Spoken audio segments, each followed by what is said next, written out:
Hola a todos, bienvenidos de vuelta a nuestro canal. En esta ocasión estaremos resolviendo el examen final de la categoría intermedia de Olcoquim del año 2023.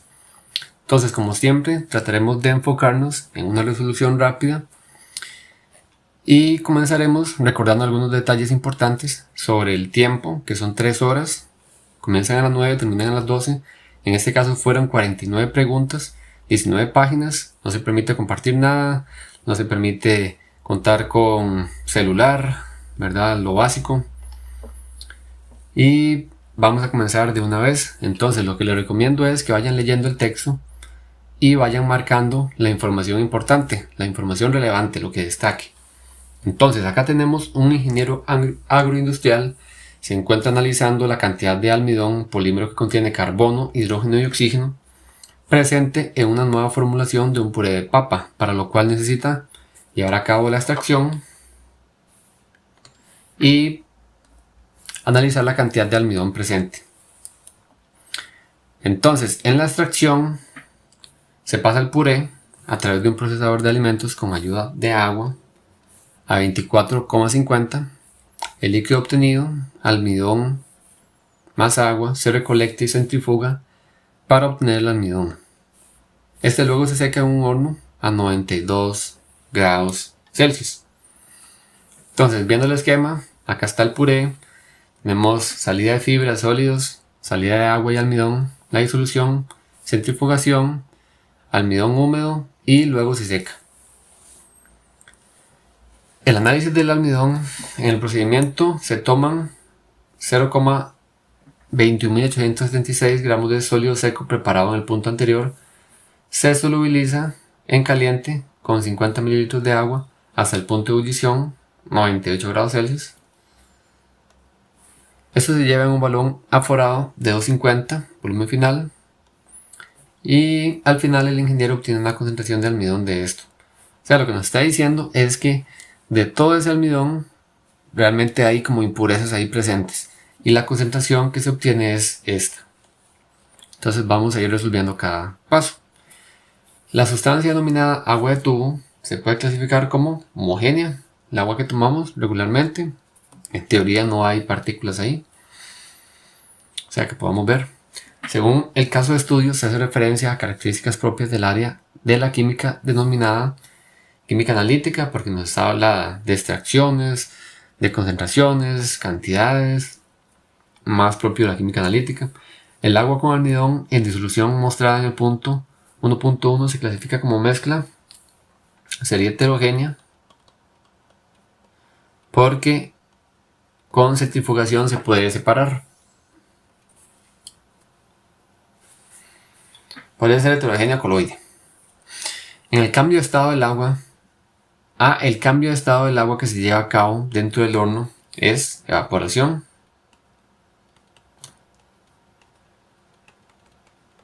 El agua está pasando ahí del líquido retenido por el sólido directamente a gas. Desde el punto de vista energético, el cambio de estado anterior se lleva a cabo a través de un proceso endotérmico.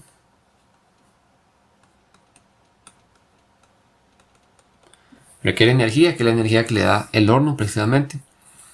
En el proceso de extracción del almidón se lleva a cabo un cambio físico, sigue siendo almidón, es el almidón que estaba en el puré de papa. Cuando se extrae sigue siendo almidón, químicamente es igual. En el proceso de centrifugación, el almidón punto 1.2, según el esquema, se lleva a cabo un proceso también físico, sigue siendo almidón, solamente que ahora está aparte.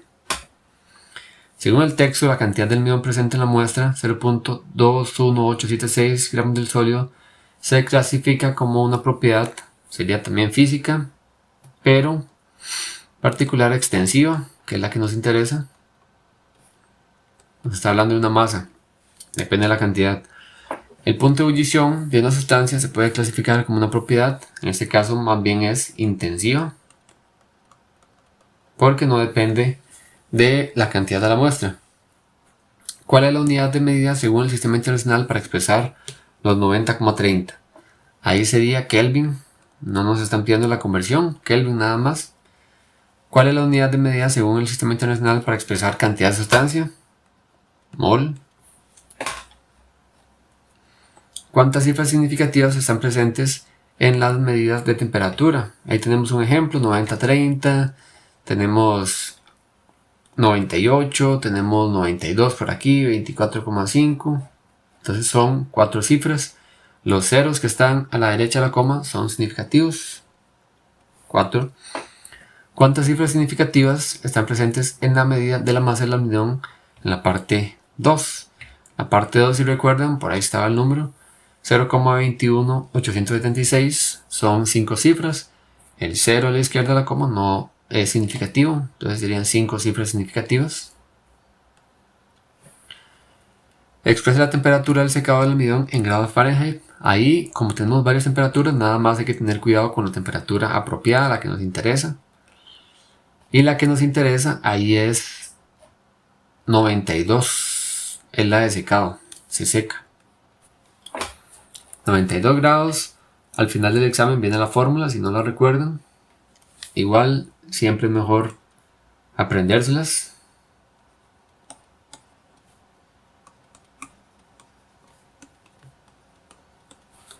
Entonces, el 9/5 es equivalente a 1.8 por 92.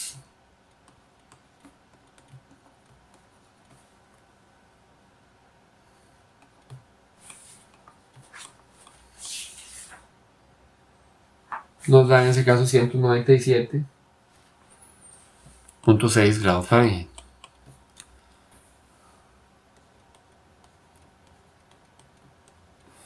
Expresa la concentración del sólido seco en gramos por litro presente en el balón de 250. Muy importante, el sólido seco, no nos está diciendo exactamente el almidón. Ese es el almidón seco, pero aparentemente no es 100% puro. Entonces hay que hacer ese cálculo. Para ello tenemos que agarrar el dato de la masa y dividirlo entre el volumen del balón, que son 0.250. 250 mililitros son 0.250 litros. Y eso lo que da es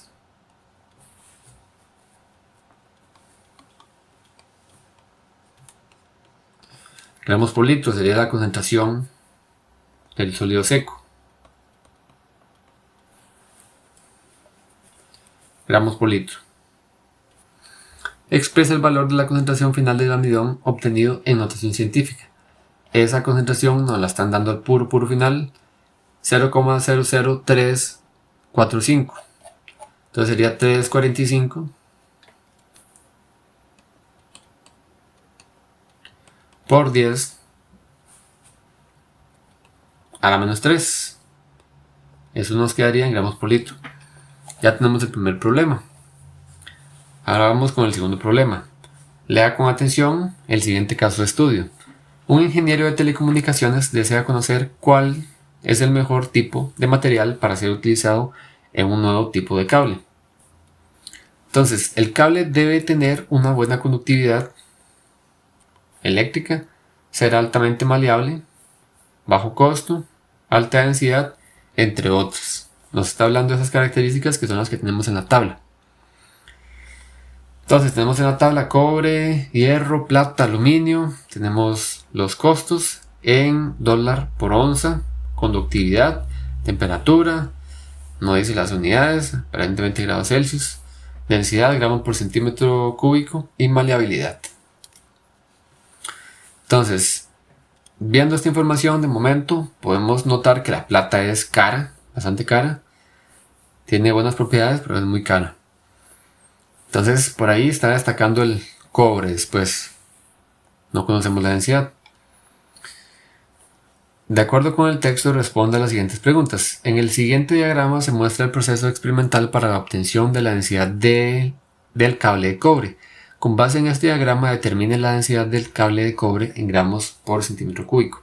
Distribución de puntos, un punto conversión, un punto respuesta correcta y un punto cifras significativas. En general nos van a decir en qué parte hace falta indicar todo con las cifras correctas.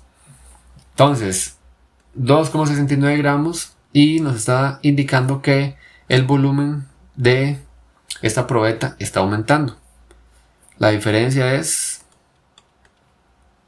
0,3. 0,3 por lo tanto sería el volumen del cobre. Entonces, ¿cómo calculamos finalmente la densidad? La masa entre el volumen. La masa 2,69 y el volumen 0,3 mililitros. Un mililitro mismo que un centímetro cúbico. Entonces, con la cantidad correcta de cifras, debe quedarnos acá 9 gramos por centímetro cúbico.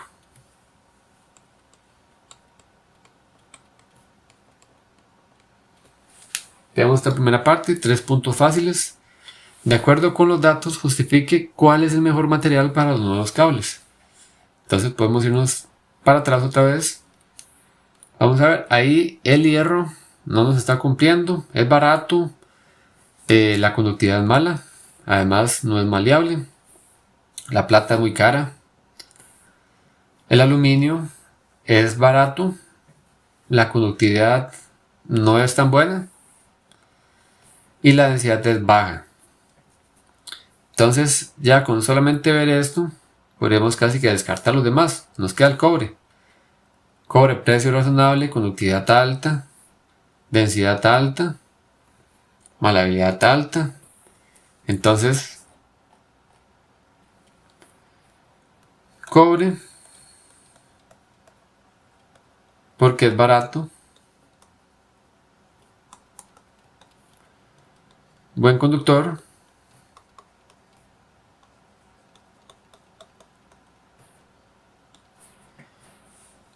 es barato, es un buen conductor, es maleable,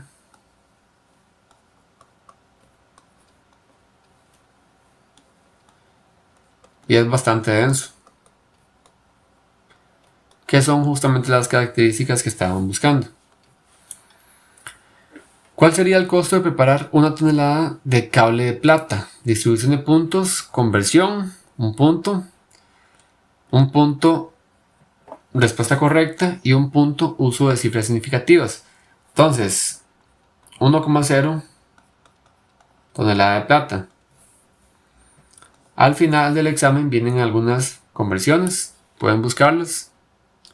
Esta información la pueden ver antes de comenzar el examen. Siempre en realidad es importante recordar algunas conversiones, pero en caso de que no las recuerden, por acá van a tener algunas. Entonces nos interesan tonelada, la tonelada métrica, y también nos van a interesar las onzas porque nos están pidiendo el costo y el precio nos lo están dando por onza. Entonces vamos a irnos de vuelta al problema. Acá nos dice que el precio es de 0,24 dólares por onza. Entonces vamos paso a paso. Una tonelada serían 1000 kilogramos.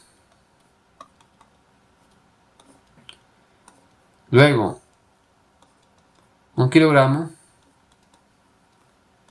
son 2,2 libras. Una libra son 16 onzas. Esto lo estoy haciendo así para utilizar los factores de conversión que me dan ahí. Si recuerdan la conversión de gramos a onzas, que es como 28.434, entonces también está excelente. Pero si no, pueden utilizar el recurso que les dan ahí. Luego, aquí me estaba confundiendo porque vean que es plata, no es cobre. El precio de la plata es de 21.94. Entonces tener ese cuidado por ahí. 21.94. Esto nos permite cancelar todas las unidades que no nos interesan. Y vamos a ver cuánto nos da.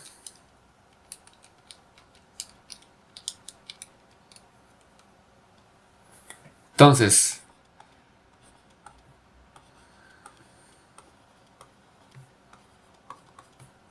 pero tenemos que escribirlo con las cifras correctas. Tienen que ser 2 cifras. El resultado tiene que ser 7,7. Estoy acostumbrado a escribirlo con punto, pero ahí en el examen le solicitan hacerlo con coma. Por 10 a la 5.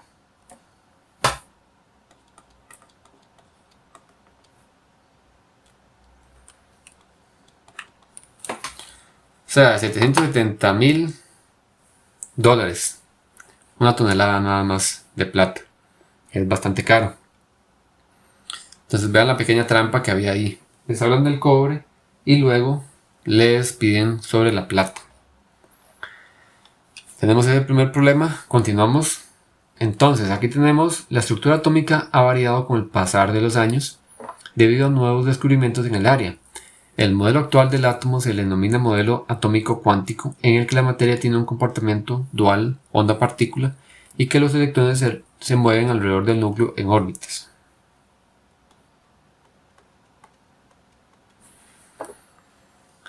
A continuación se muestran algunos elementos en estado neutro. Clave, que están en estado neutro. ¿Verdad? Ahí marqué lo de órbitas porque lo de órbitas no es tan apropiado. Orbitales. Vean que nos indica que azul son los electrones, rojo los protones y gris los neutrones. Pero si notan, todos los núcleos sean iguales. Se ven exactamente iguales. Entonces la clave ahí es ver que nos están indicando que son átomos neutros. O sea que aquí tendríamos un Z también de 10. Aquí el Z, el número atómico, valdría 6. Aquí 11. O sea, hay 11 protones de lo mismo. Y aquí hay 9 protones. Entonces, de acuerdo con el texto, responde las siguientes preguntas. ¿Cuál es el científico que obtuvo la masa del electrón que es actualmente aceptada? Ese fue Robert Millikan, con el experimento de la gota de aceite. Vio que todas las cargas de las gotitas de aceite eran múltiplos de esta carga, que finalmente era la carga del electrón. En el experimento utilizado por Joseph Thomson, fue pionero en el descubrimiento del electrón. ¿Cuál es el nombre de este experimento?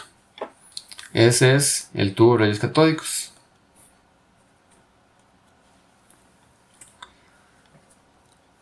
¿Cuál es la unidad de la masa atómica promedio? Ohms o Dalton. En realidad ahora se utiliza más Dalton. La subpartícula del átomo que contiene carga positiva y se encuentra ubicada en el núcleo del átomo se le denomina protón.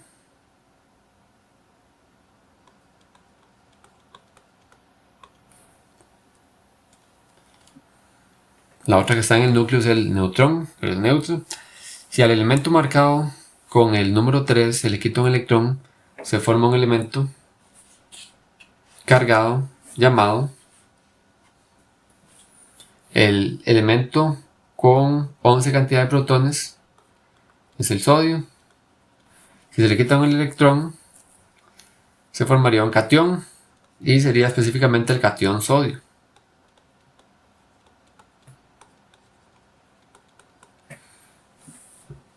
¿Cuántos protones tendrá el elemento marcado con el número 3?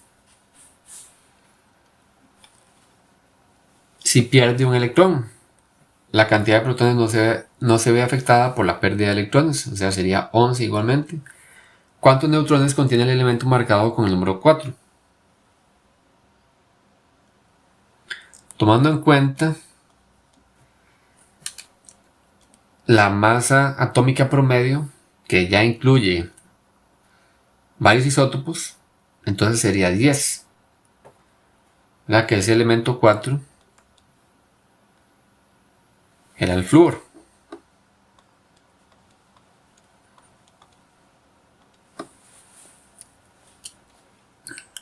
¿Cuál es el número másico del elemento ubicado con el número 1? Elemento marcado con el número 1. Entonces ese sería 20. Asumiendo, claro, que estamos hablando de un isótopo que tiene una masa igual a la del promedio. Las masas que vemos en la tabla periódica son masas atómicas promedio, no corresponden a la masa específica de un solo isótopo. Entonces vamos a marcar 20. Identifique el número del elemento marcado con el número 2. Ese sería el carbono.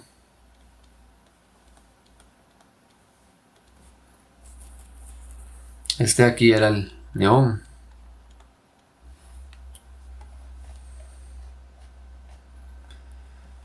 $9 flúor, 11 es el sodio, neón, 6 carbono. ¿Cómo se llamaría el compuesto? Que se formará cuando un átomo del elemento marcado con el número 3 se combina con una molécula de oxígeno. Aquí esta puede interpretarse de varias formas. La más sencilla es asumir que lo que se va a formar es un óxido. Ese elemento 3 es el sodio. Si fuera literal con una molécula, lo que se formaría sería un superóxido.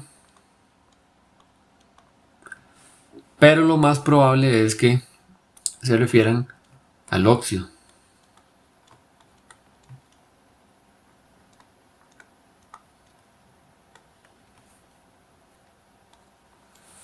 Entonces, aquí podría presentarse el caso de que haya varias respuestas correctas.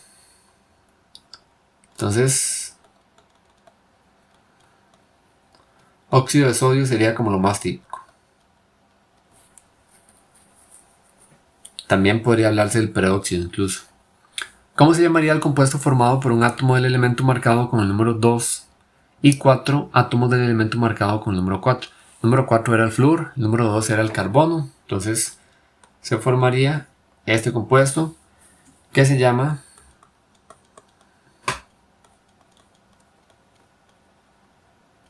tetafluoruro de carbono. Nombramos el de la derecha, luego el de la izquierda. Sistema estequiométrico. Si un átomo del elemento marcado con el número 4 reacciona con un átomo del elemento 3, se formará un compuesto clasificado como, formaría específicamente una F, que esta es una sal binaria. Si un átomo del elemento marcado con el número 4 se combina con hidrógeno, se formará en medio acuoso un compuesto clasificado como hidrácido,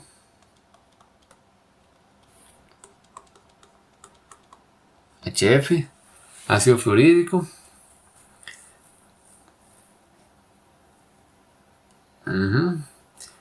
Considera el siguiente diagrama de orbitales para una especie química. Entonces, aquí lo ideal siempre que tengamos un diagrama de ese estilo es buscar el elemento que tiene esa cantidad de electrones o que tiene esa configuración electrónica. Tiene en su capa más externa, aquí tendríamos 8, 9, 10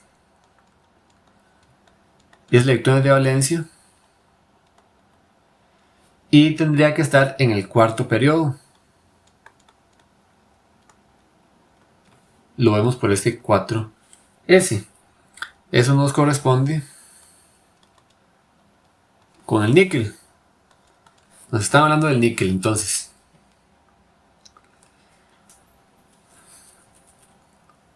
Luego, con base en lo anterior, responda los siguientes ítems.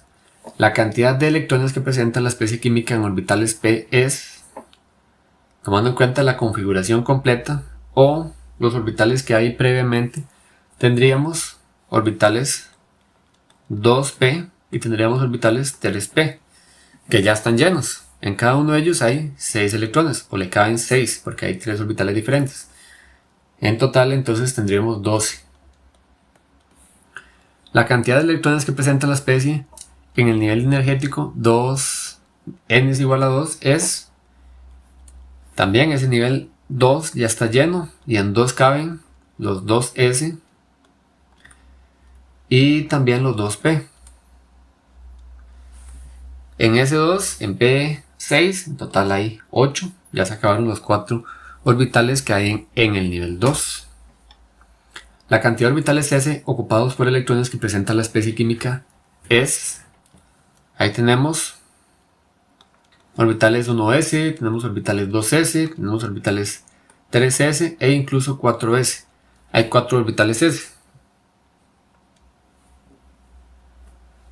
La cantidad total de electrones que presenta en su nube electrónica la especie química es... Tendríamos ahí 28 electrones. Estamos hablando del níquel. El níquel tiene 28 electrones en total, la nube electrónica. El número cuántico del momento angular, el L, nos especifican. Para el electrón diferenciante, la especie química es... Entonces, el electrón diferenciante es... este acá, el último que se agrega, y está en D. El D tiene un valor de L igual a 2. Entonces aquí tendríamos que poner 2. El número cuántico, el spin magnético, el ms,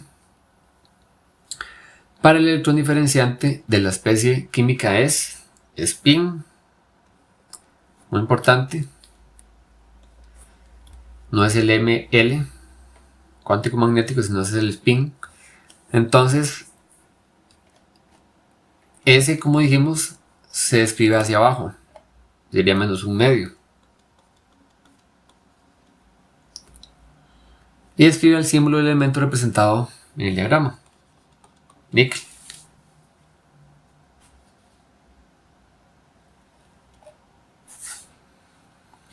En el laboratorio químico se recolectaron muestras de las siguientes sustancias químicas para un estudio de propiedades periódicas de los elementos: hierro, bario, carbono, azufre, yodo, boro, estaño y oxígeno.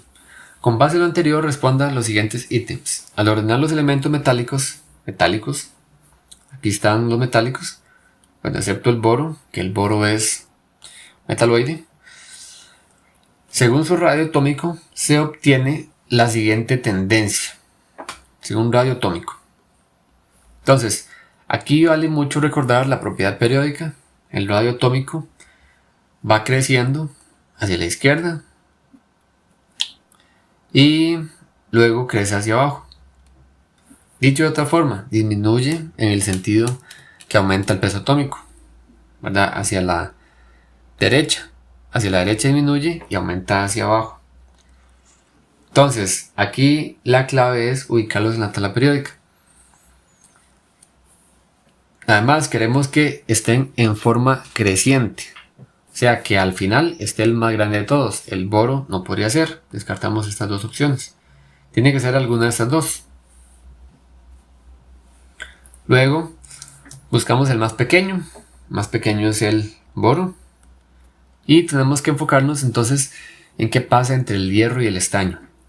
El estaño está por debajo en la tabla periódica que el hierro. Podemos buscarlos. Al final, acá está el estaño, elemento 50. El hierro está por acá, elemento 26. Entonces, eso quiere decir que al final, ya me perdí un poco. Al final, el estaño tendría un radio más grande que el hierro. Está por debajo y además tiene más electrones. Al ordenar los elementos no metálicos en forma decreciente, ahora es decreciente, según su energía de ionización, que la energía de ionización es la energía necesaria para arrancar un electrón de un átomo neutro en estado gaseoso.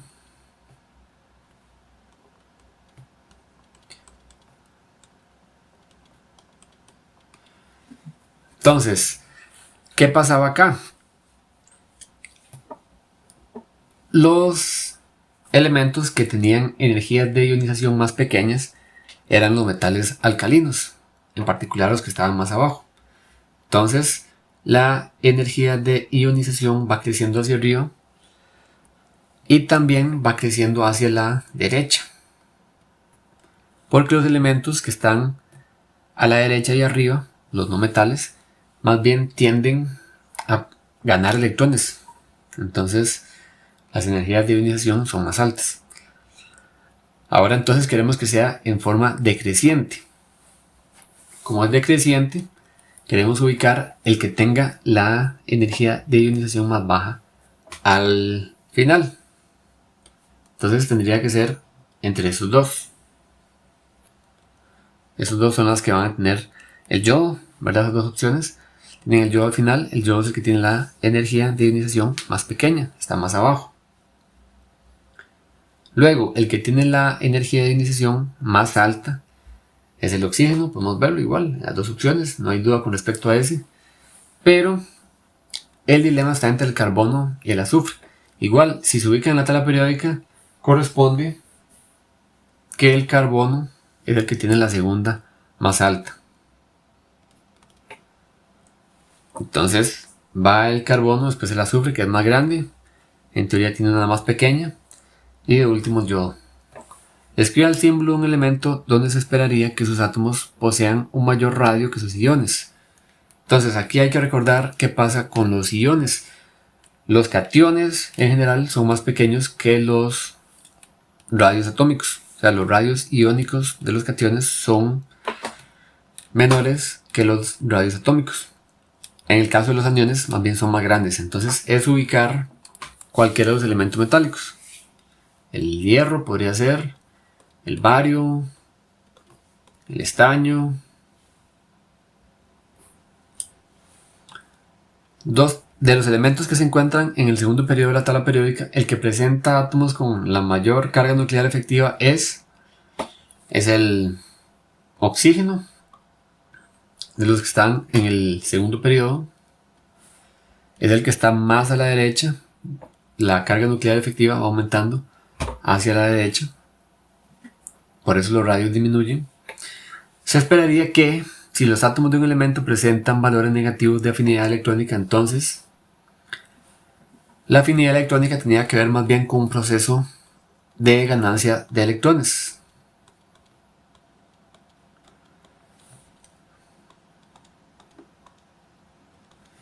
Y el tema acá es que es el cambio de energía. Entonces, muchas veces ese cambio de energía va a ser negativo. Ese cambio negativo lo que indica es que los electrones se unirían fácilmente al átomo. Si son positivos, es lo contrario, no se unirían fácilmente. Costaría que se unieran más bien. La tendencia sería contraria, a que no se unan. Entonces, ahí la respuesta es la primera. Vamos entonces con la pregunta 6, el problema 6. Complete la información del texto con las palabras correctas. Utilice las palabras dentro del cuadro de abajo para completar la información. Nos dice sobran 13 opciones. ¿Por qué sobran 13? Porque hay en total 1, 2, 3, 4 y 5 por 4, 20 opciones y solamente utilizamos 7. Vale 10 puntos este problema, aquí 7 y hay otros por acá 3 abajo. Entonces vamos. En este tipo de problemas lo que queremos es completar, pero obviamente con palabras que estén abajo. Entonces las sustancias presentan compresibilidad y sus partículas pueden estar separadas con libertad de movimiento. Nos está hablando de un estado de agregación. Ya gastamos esa palabra. Las fuerzas se dan entre las sustancias y son menos intensas que las fuerzas. Nos está hablando de dos fuerzas. Entonces, fuerzas intermoleculares entre diferentes moléculas son menos intensas que las fuerzas intramoleculares, o sea que los enlaces. Entonces ya gastamos también estas dos. Intermoleculares son los enlaces, intermoleculares son los diferentes tipos de atracción que hay, como dipolo-dipolo, enlaces de hidrógeno, dispersión, etc. En los enlaces, los elementos comparten electrones entre sí. Un ejemplo de sustancia donde se da este tipo de enlaces nos está hablando de compartir, entonces serían enlaces covalentes. En los iónicos hay una separación, uno pierde electrones, otro los gana, no se comparten. Los covalentes se comparten. Los metálicos ocurren solamente entre metales, aleaciones. Un tipo de sustancia en la que se presenta esto sería cualquiera que esté formada por moléculas, o sea, cloruro de hidrógeno, propano, óxido nitroso, ácido nitrilo. Cualquiera de estas opciones estaría bien para esa parte. Pongamos tal vez cloruro de hidrógeno, que es la más sencilla. Bueno, también el agua estaría bien.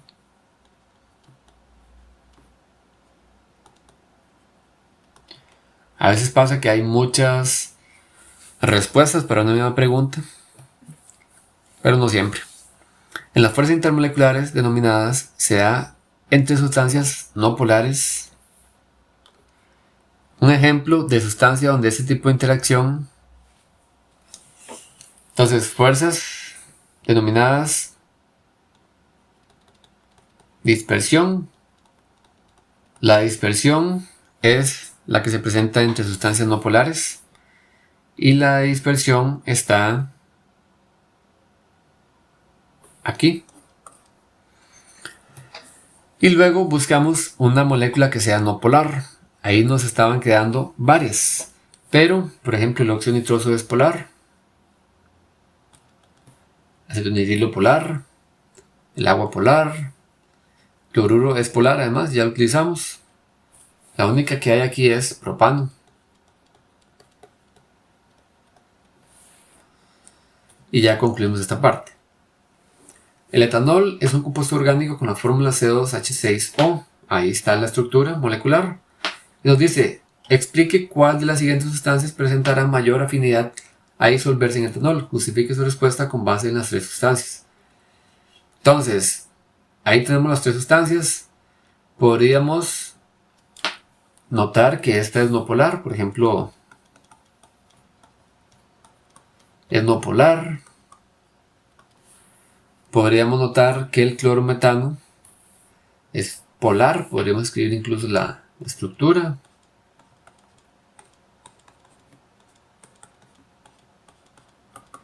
Pueden hacerlo paso a paso. Al final van a llegar a esta estructura. Esta sí es polar. Pero el agua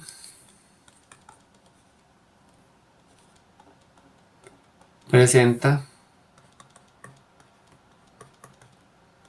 esta estructura que nos indica que se forman puentes de hidrógeno o enlaces de hidrógeno también los llaman.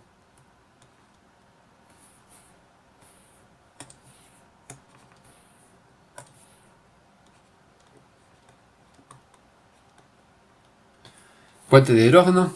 Entonces, ¿qué es lo que ocurre ahí? Que el etanol también tiene puente de hidrógeno.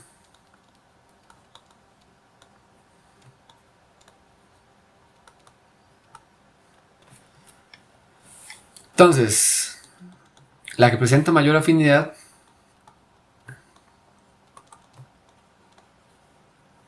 sería el agua.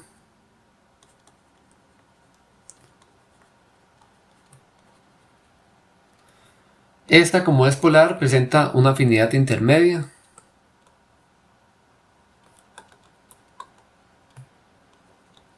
Podría disolverse alguna parte, pero esta, como es no polar, muy poca afinidad.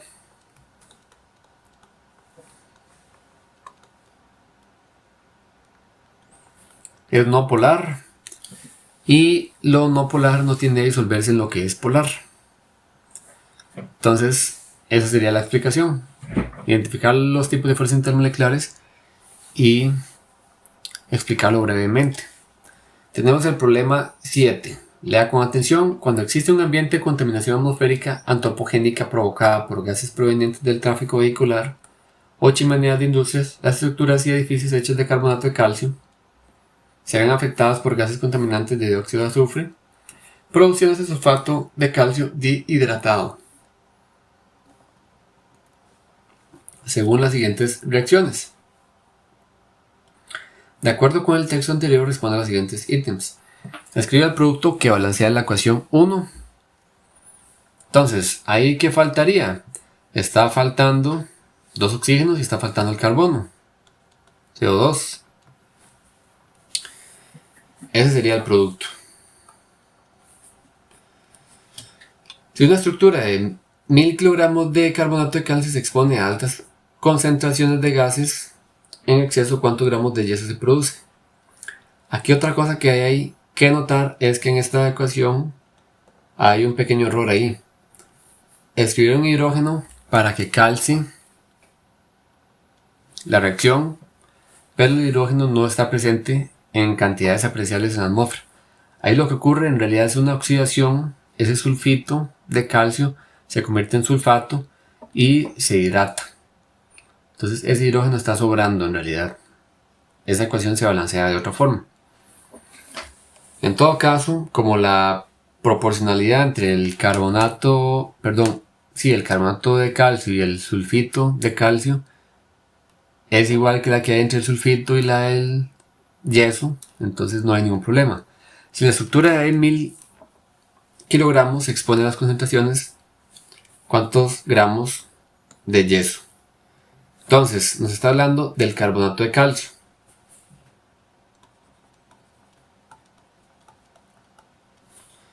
Carbonato de calcio.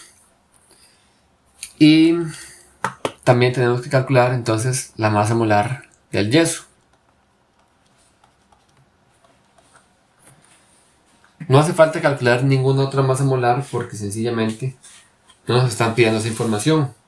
Pero estos dos datos sí son muy importantes porque nos están pidiendo o se conecta con los datos que nos interesan. Entonces, calculamos la masa molar del carbonato de calcio, que tendríamos que sumar la masa del calcio más la de un carbono más la de 3 oxígenos. Esto daría finalmente gramos por mol. Y la del yeso, cuidado con la del yeso porque en la del yeso hay que tomar en cuenta el agua. El yeso es 2 aguas. No significa que hay que multiplicar por 2 aguas, ¿verdad? Sino que hay que sumar 2 aguas. Entonces sería 40,08, 32,07 el azufre, 15,99 por 4, más 2 por, pongámosle directamente 4, mejor 4 hidrógenos, por 1, 0,08, más 2 oxígenos extra que tiene el agua. Entonces da 172,12 gramos por mol. Ahora tenemos kilogramos. 1000 kilogramos de carbonato. Kilogramo equivale a 1000 gramos. Y luego agarramos la masa molar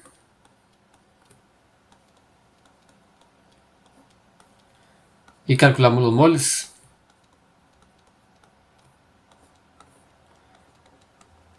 Un mol de carbonato produce un mol de sulfito. Y un mol de sulfito produce un mol de yeso. Esto lo vemos de la ecuación balanceada. 1 produce 1 y 1 produce 1 también. Ahora lo que nos está faltando ahí es el último factor, que es la masa molar.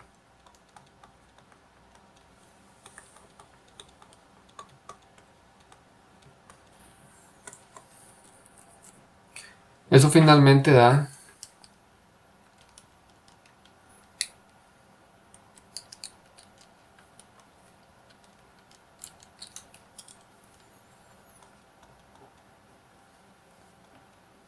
1,72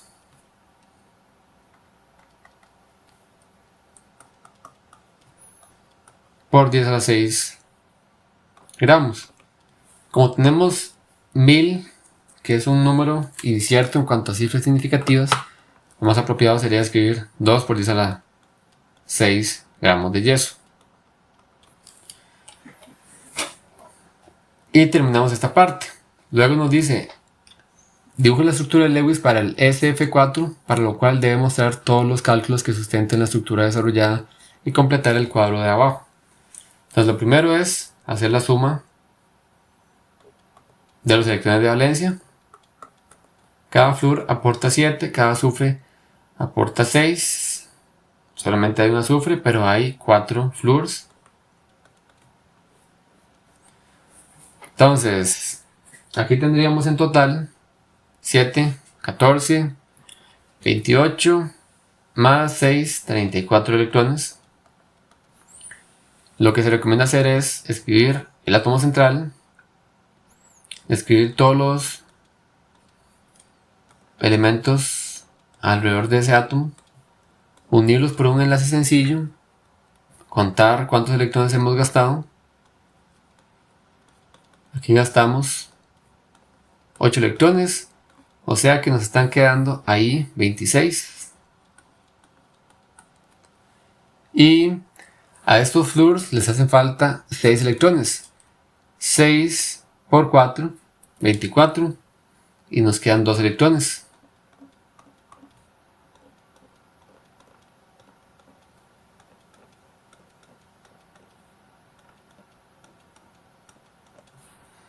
Pueden dejar la que teníamos así y luego escriben esta otra que estamos desarrollando bien. Es otra opción. Noten que nos están faltando 2 electrones y los flúors ya están saturados. Entonces en los flúors no podemos escribir más. Ese par que nos está faltando va para el azufre. En cualquier posición que lo quieran escribir ya está bien.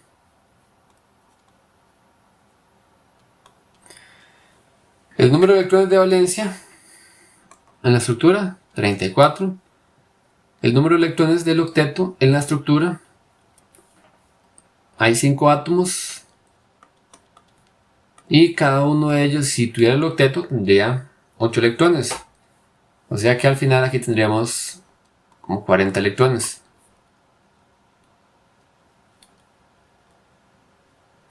Esa es una pregunta que en realidad es medio ambigua. El octeto en la estructura.